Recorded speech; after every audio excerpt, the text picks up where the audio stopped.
segundo escreveu São Marcos, no capítulo 7, iniciando no versículo 31. São Marcos, capítulo 7, iniciando no versículo 31. A epígrafe aqui no texto é: a cura de um surdo e gago.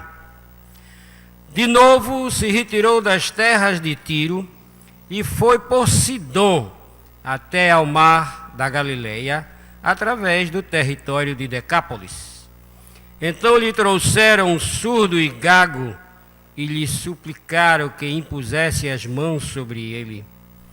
Jesus, tirando-o da multidão à parte, pôs-lhe os dedos nos ouvidos e lhe tocou a língua com saliva. Depois, erguendo os olhos ao céu, suspirou e disse: Efatá, que quer dizer, abre-te. Abriram-se-lhe os ouvidos, e logo se lhe soltou o empecilho da língua e falava desembaraçadamente. Mas lhes ordenou que a ninguém o dissesse. Contudo, quanto mais recomendava, tanto mais eles o divulgavam. Maravilharam-se sobremaneira, dizendo: tudo ele tem feito esplendidamente bem. Não somente faz ouvir os surdos, como falar os mudos. Este é o Evangelho do Senhor. Louvado sejas, ó Cristo. Continuemos louvando a Deus, enquanto o nosso arcebispo se dirige ao púlpito.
Sejam bem aceitas as palavras da minha boca e o meditar do meu coração perante a tua face, ó Senhor, rocha minha, Redentor meu.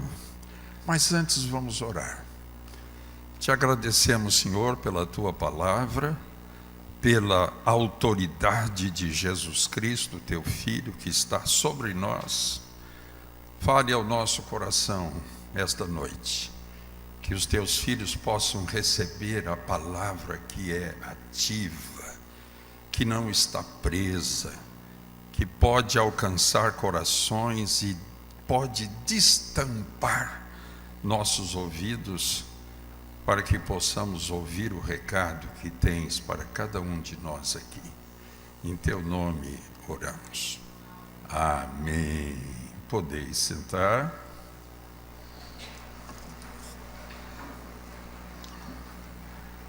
O texto que foi lido há pouco fala de um homem surdo e mudo que foi levado à presença de Jesus para que o mestre impusesse as mãos sobre ele e o curasse daquela enfermidade.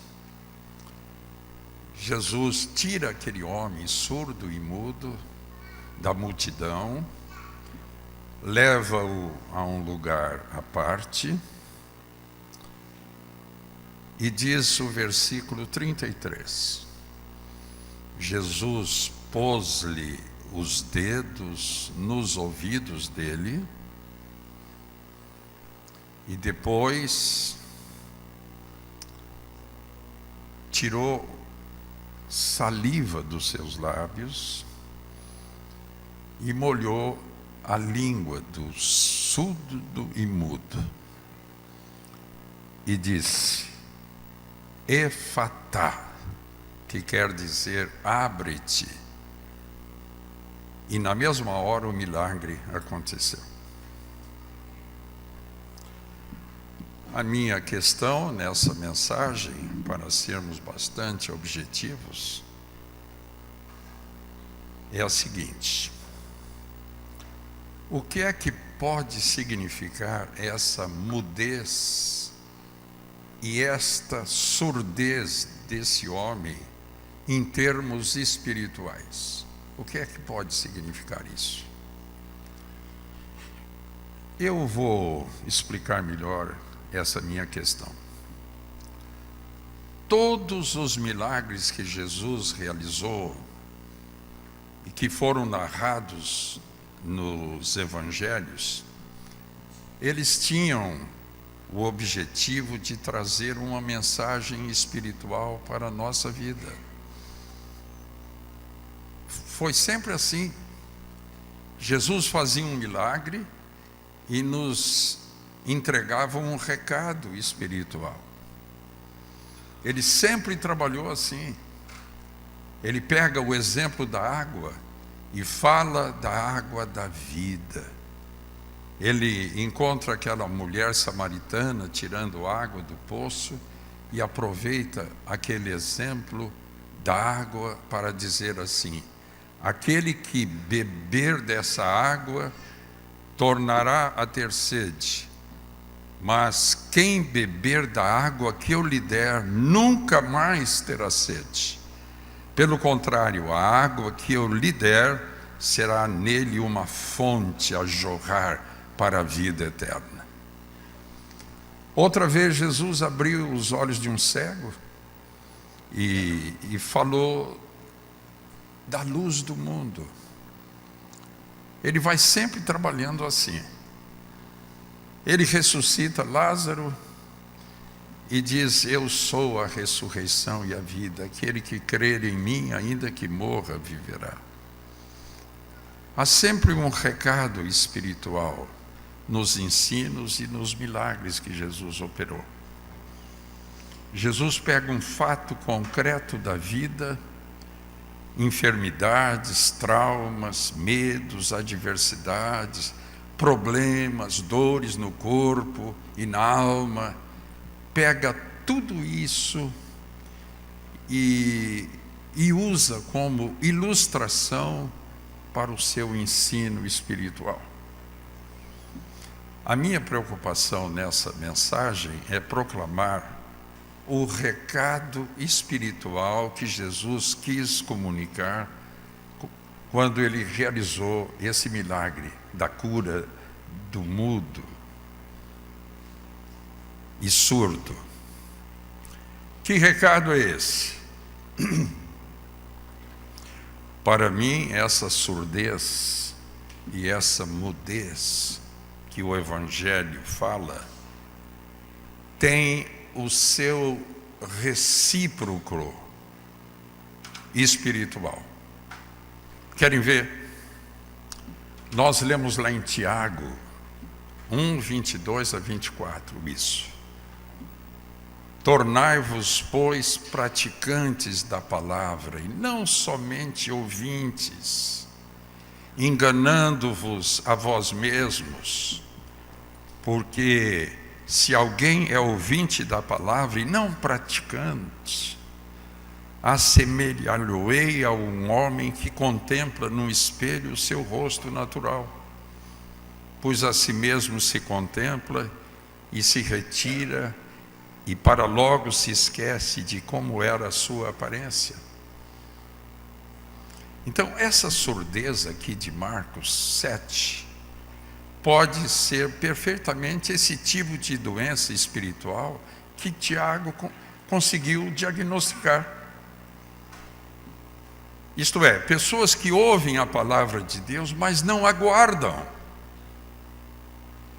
Ouvem a palavra de Deus, mas não obedecem. São surdos. Nesse sentido, há muita surdez na igreja de Jesus. Muitos são apenas ouvintes, diz Tiago, não são praticantes. Agora, você já observou que é possível a gente se comunicar com uma pessoa surda, não é? A gente se comunica com uma pessoa surda através de mímicas, de sinais especiais.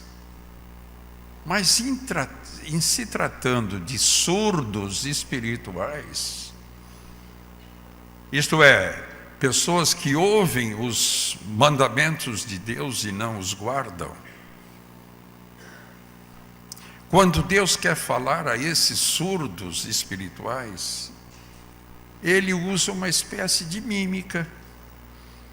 Porque se Ele fala a linguagem comum, através de um conselho bíblico, através da leitura da sua palavra, através do exórdio de um sermão, eles não entendem, eles não ouvem. Então Deus se manifesta a essas pessoas, a esses surdos espirituais, através de mímicas. Sabe como eu vejo essas mímicas? É aquele acidente drástico que você viveu um dia, o carro capotou 1000 vezes, caiu lá no canal, e todo mundo se salvou.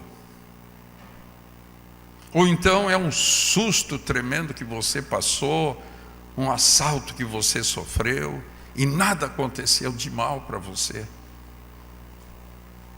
Ou então é aquele tumor que você supunha que fosse maligno, e depois você descobre que não era. Ou então aquele livramento que você reconhece que veio de Deus.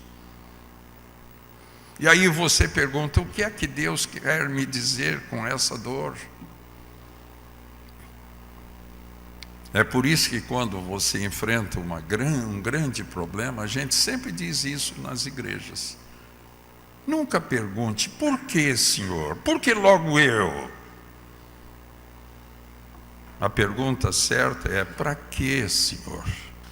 Para que vai servir essa lágrima que eu estou derramando? Essa advertência que chegou, esse alerta, esse sofrimento, essa dor. Para quê? Que lição eu posso tirar disso? Muitas vezes aquilo que Deus quer nos dizer essas horas difíceis é isso: filho, volte-se para mim. Não perca mais tempo. Não fique longe de mim. Eu quero reinar no seu coração. Volte para casa. Valorize minha palavra. Tenha comunhão comigo. Não fique só preocupado em ter ou no seu realização pessoal, em status, em coisas fúteis, frívolas. Quando a gente morrer, meu filho, nós não vamos levar nada do que temos, mas vamos levar tudo que somos. Longe de mim, você já percebeu, você fica vulnerável ao mal. Você fica fraco. Não espelha uma existência feliz, de paz no coração, de vitória. O que vale, filho, é você andar comigo em obediência à minha palavra. Não insista mais em viver baseado só nas suas forças, no seu achismo, no seu talento, no seu espírito inventivo, na sua gestão. Não. Agora,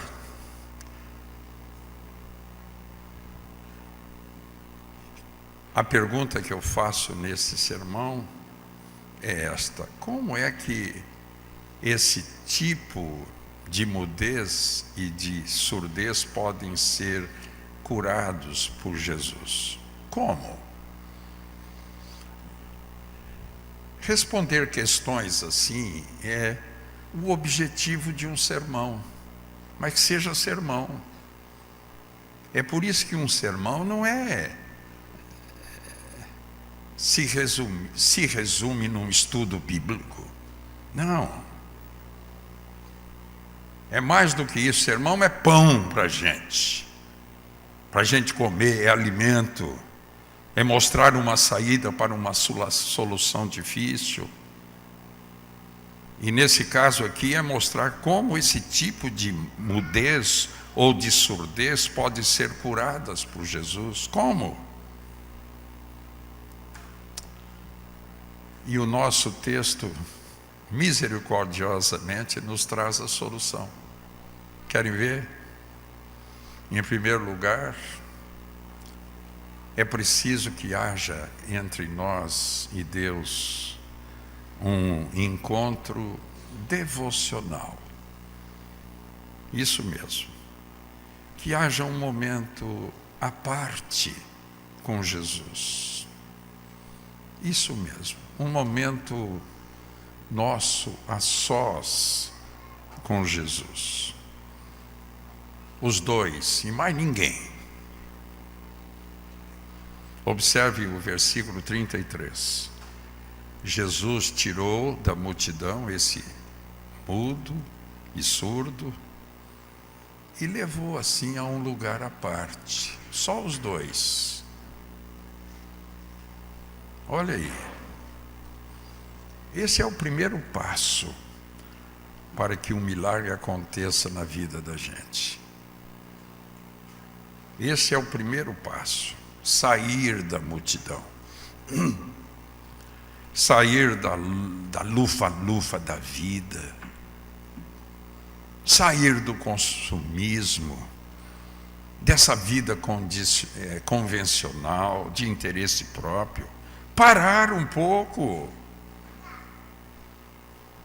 Sair daquele tipo de existência onde você nunca tem tempo para Deus. Nunca tem tempo para orar, para servi-lo, para ler a sua Bíblia, para ter o seu quiet time, para ter o seu tempo de silêncio, sozinho, no lugar à parte, no seu quarto ou em qualquer outro lugar. Parar de correr e encontrar um tempo para estar a sós com Jesus. A paz que você busca está no silêncio interior que você nunca faz. Tem que haver um tempo da nossa vida para estarmos sós com Deus. Pode ser de manhã, à tarde, à noite ou em qualquer lugar. Cada um vai decidir qual deve ser a melhor hora. Eu tenho tido um problema físico que parece que se agrava mais e mais. Eu durmo muito pouco. E de madrugada, esse é meu tempo de estar a sós com Jesus. orando, muitas vezes, orando por essa igreja, por você. Saiba disso. É verdade, nada pessoalmente me edifica do que um momento de silêncio interior. Nada mais revigora o meu espírito do que isso.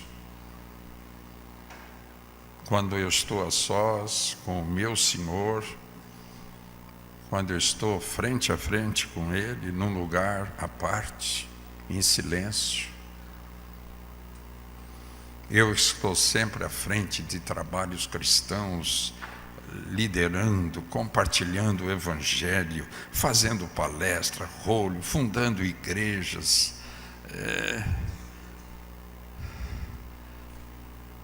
Esse momento de silêncio tem sido o segredo da minha vida. Nessas horas, o Senhor tem me falado ao coração com uma nitidez de um disco laser.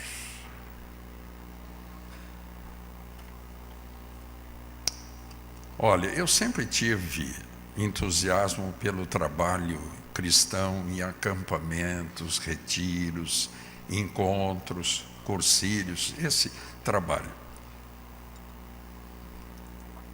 E, sobretudo, quando eu iniciei meu pastorado aqui no Recife, eu tinha um programa no Rádio Jornal, isso eu estou falando de 1975, 6, 7, e muito ouvido, a cidade toda nos ouvia. Era 3 programas muito ouvidos, do Dom Helder, ele tinha um olhar sobre a cidade, não entrava muito em profundidade na vida espiritual. Tinha um outro pastor brabo que mandava todo mundo para o inferno toda manhã. E eu fiquei ali no meio, né?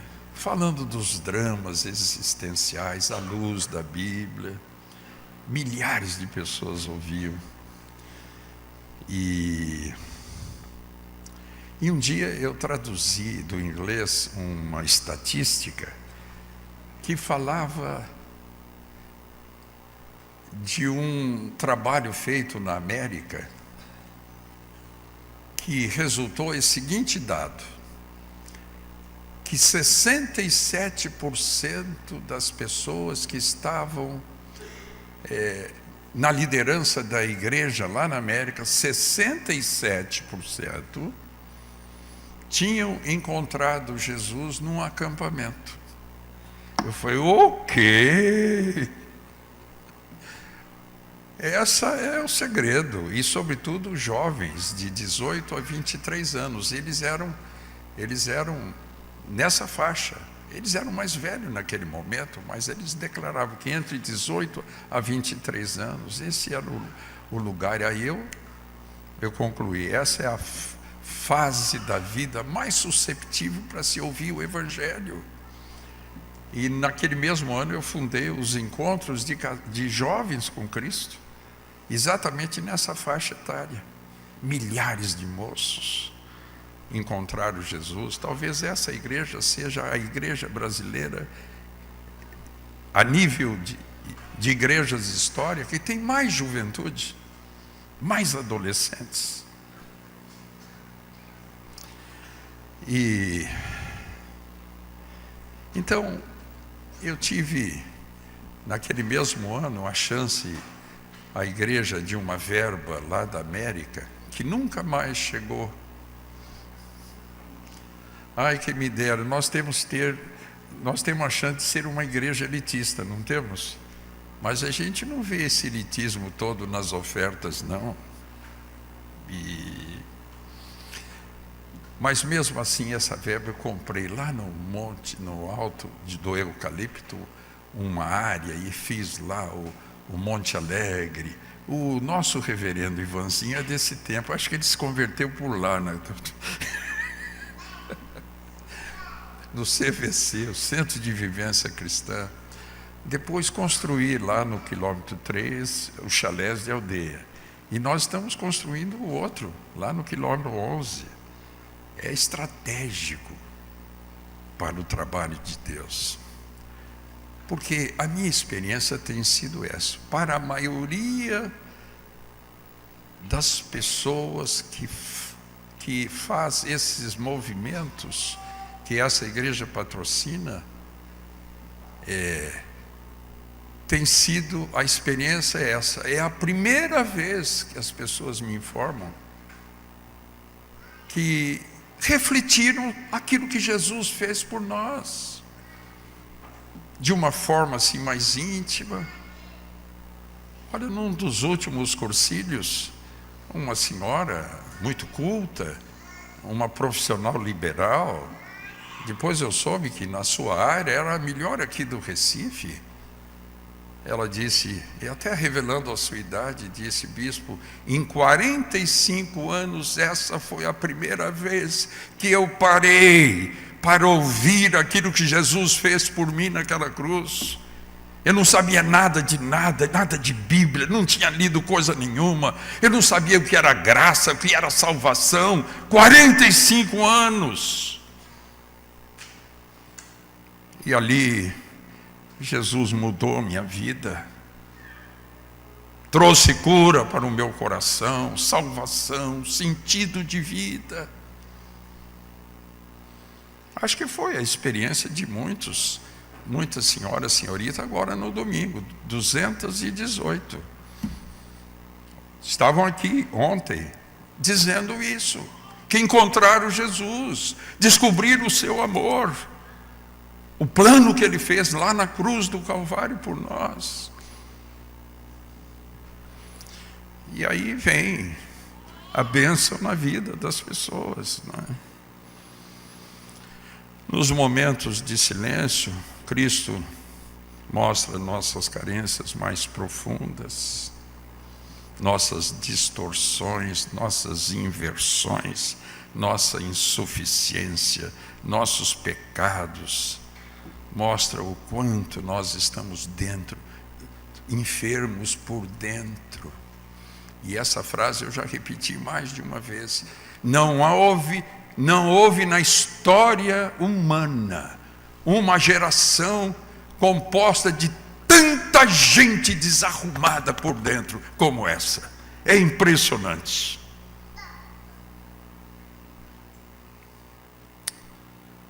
É nessas horas que Cristo, no seu amor, põe o dedo no nosso ouvido e nos cura. A segunda coisa que Cristo nos mostra para sermos curados é a necessidade de um toque, uma experiência com Deus. Esse é o primeiro passo. O segundo passo, eu digo, o toque da autoridade de Deus na vida da gente. O toque imperativo da experiência com Deus. Eu tenho dito isso. Eu não tenho nenhum elan mais para ficar provando a existência de Deus para as pessoas. Porque eu aprendi uma coisa: para quem tem fé, não precisa de muito argumento, não. Agora, para quem não tem argumento que resolva, a não ser uma experiência com Deus. Meu intuito hoje é trazer sede de Deus ao coração das pessoas, não é?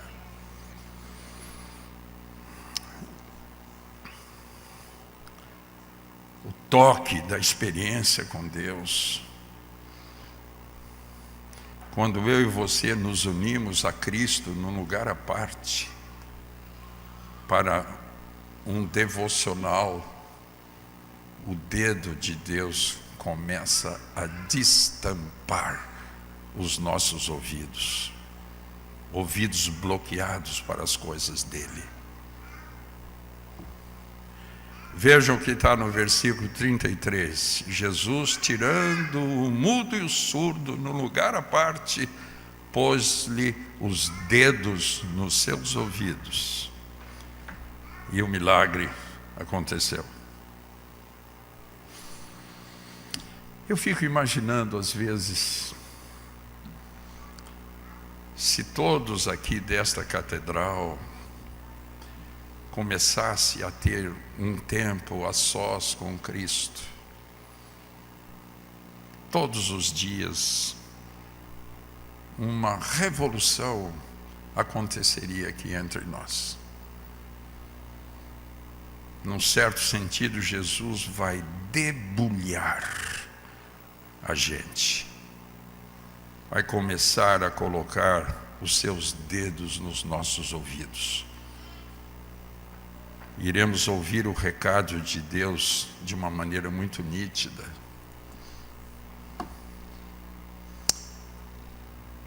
E por fim, a terceira coisa que precisa acontecer para que essa surdez nossa, essa mudez sejam curadas, é a necessidade urgente de uma unção especial de Cristo em nós. Busque isso. Eu explico o que é essa unção. No versículo 33, a gente lê: pôs-lhe os dedos nos ouvidos e lhe tocou a língua do enfermo com a saliva de Cristo. Olha, do ponto de vista humano, isso era uma coisa que um enfermo não gostaria que o médico fizesse, né? Eu chego lá para me consultar e ele diz: tira a língua para fora. Aí pegasse a língua dele, tirasse lá algumas coisas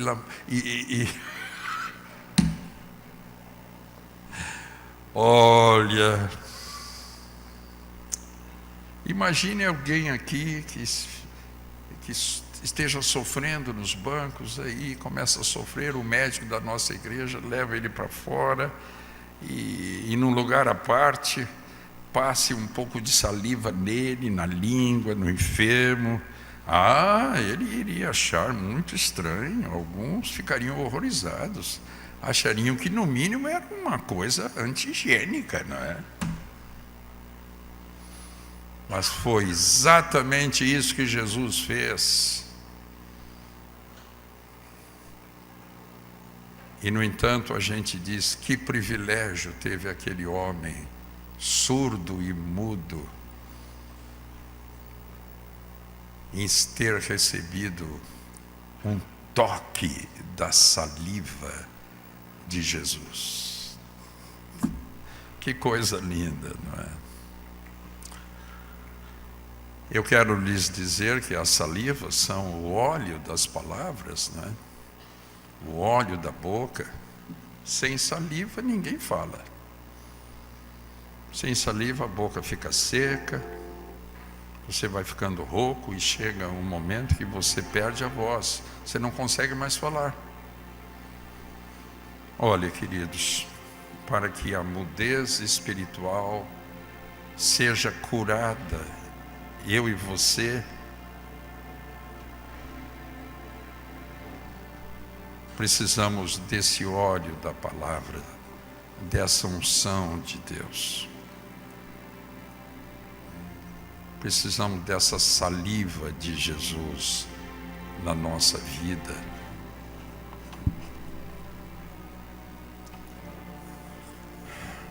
A única maneira de você proclamar aquilo que Deus está lhe falando é ter lábios ungidos. Dizem que há dois tipos de pregadores. Uns, quando falam, atingem apenas a mente da gente. Não passa daí. Outros, quando pregam, atingem a mente, o coração, as emoções, a vontade. Vai lá no fundo da alma da gente. Há pregadores que, quando falam, ouvem as pessoas lá na porta: o senhor é um homem muito culto, formidável, se articula bem as palavras. Outros pregam e as pessoas dizem: de fato, Jesus é maravilhoso. É a figura de Jesus que é realçada. ressaltada, não a figura dele. Havia um pregador, um pastor, muito simples, parcos recursos oratórios, mas que estava fazendo um trabalho admirável no campo. E perguntaram: qual é o segredo do senhor? Ele disse: eu sou um pequeno pastor, mas eu tenho um grande Senhor. Isso chama-se unção. Eu não sei se você já teve essa experiência. Você sabe que as palavras que você vai dizer foram dadas por Deus. E quando você abre a boca, você vê o impacto maravilhoso da palavra na vida das pessoas. As pessoas se entregam a Cristo. Elas dizem: hoje você falou para mim, para o meu coração. Isso chama-se unção. É isso que acontece não só quando um pastor fala, mas você que é também ungido por Deus. Deus usa você. Você é um ungido por Jesus quando você abre a boca lá no trabalho e diz que você é um cristão. Na universidade, na família, entre amigos, entre vizinhos. E você vai constatando a unção de Jesus na sua boca. As pessoas se quebrantam, se comovem, se abrem para acolher o Evangelho. E naquele momento você passa a ser instrumento, o porta-voz, o profeta de Deus. Meus irmãos, um dia, num lugar à parte, quando o dedo de Deus começou a trabalhar imperativamente na vida daquele homem, saiba que esta unção pode acontecer com você, se já não aconteceu. Essa unção de Jesus pode ser posta sobre você, sobre a sua boca, e eu tenho absoluta certeza que a sua boca vai se abrir e o seu testemunho será um veículo de conversão e de bênçãos para muitas pessoas. E os seus ouvidos serão outros. Você ouvirá e guardará o mandamento de Deus no coração. Ah, meus irmãos, se cada um de nós sair hoje comprometido aqui de compartilhar Jesus aos homens, uma revolução vai acontecer aqui entre nós. A ordem de Cristo ao nosso coração é o versículo 34. Éfatá, que quer dizer abre-te. Este é um imperativo de Deus para a minha vida, para a sua vida. E o resultado disso é maravilhoso.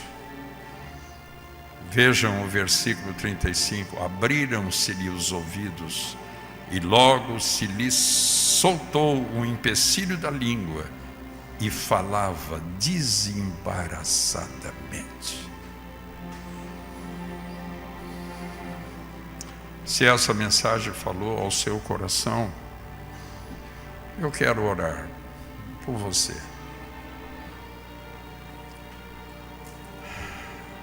Se você tiver desejo, ou você pode vir à frente, ou ficar mesmo em pé onde você estiver. Nós vamos cantar um louvor, enquanto que, se alguns desejarem se aproximar, fiquemos todos em espírito de oração. Vamos pedir um milagre de Deus aqui hoje.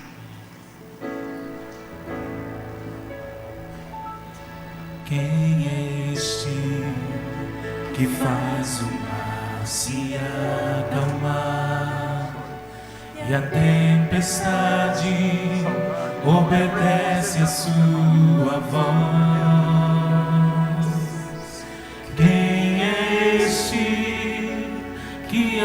anda sobre as águas, e por onde passa, tudo pode transformar. Quem é este que todas as coisas pode ver, e o coração do homem pode sondar? Quem é este que cura as doenças, e o corpo e a alma pode restaurar? O seu nome é Jesus, o Filho de Deus, morreu na cruz em meu lugar, mas a morte venceu e ressuscitou. Igual ao meu Deus não há.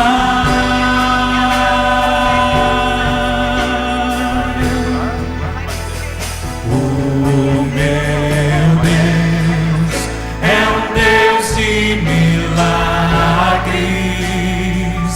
Não há limites para o seu poder agir. Realiza o impossível, para ele nada é tão difícil. E o maior milagre já operou em mim. E o maior milagre quer operar em ti. Feche os olhos. Antes eu tenho uma pergunta ao seu coração. Você tem dificuldade de falar de Jesus? Você tem bloqueios em compartilhar Jesus Cristo? Você encontra na sua vida empecilhos para abrir a boca e testemunhar Jesus? Você tem óbices para falar em linguagem de louvor? Pois a ordem de Jesus é: abra-te, efatá. Seus ouvidos serão mais sensíveis à palavra. Seus ouvidos anseiam obedecer a Jesus. Jesus, venha sobre nós agora. Nós sabemos que Tu estás aqui, Senhor. Nos chame sempre a um lugar à parte. Toque com Teu Espírito Santo o nosso ouvido, a nossa boca, o nosso corpo, a nossa alma. Faça um milagre na nossa vida hoje. Diga novamente a cada um de nós: efatá, abre-te. E os nossos mundos, o nosso lar, o nosso trabalho, a nossa escola, nosso lazer será mais belo, mais terno, mais florido. Um aroma suave será sentido com as palavras que sairão de nossas bocas ungidas. E muitos te encontrarão e serão resgatados das trevas para a tua maravilhosa luz. Em seu nome oramos. Amém. Dê um abraço àquele que está ao lado, à frente.